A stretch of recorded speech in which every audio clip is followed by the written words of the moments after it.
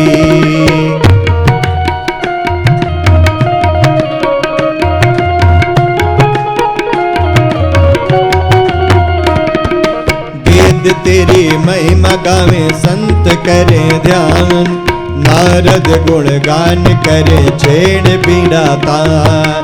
वेद तेरी महिमा गाए संत करे ध्यान, नारद गुणगान करे छेड़ बीड़ा तान। भक्त तेरे द्वार करते पुकार, भक्त तेरे द्वार करते पुकार। दास व्यास गाए तेरी आरती, मन में समा के तेरी मूर्ति उतारो हे भोले तेरी आरती। मन में समा के तेरी मूर्ति उतारो हे भोले तेरी आरती।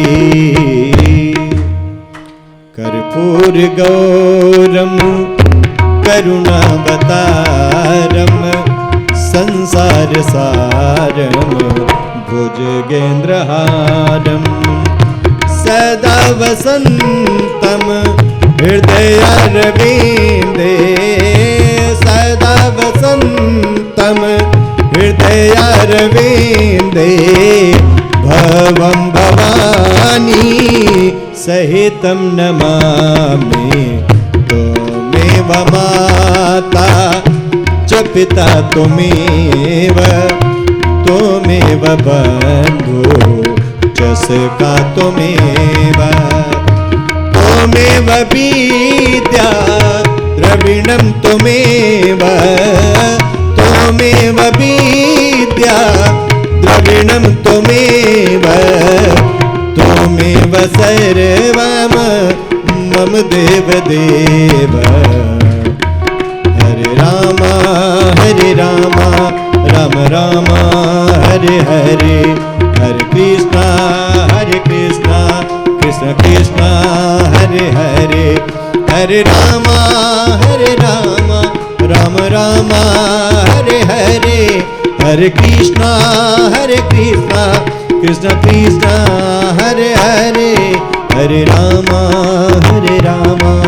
राम राम हरे हरे, हरे कृष्णा कृष्ण कृष्ण हरे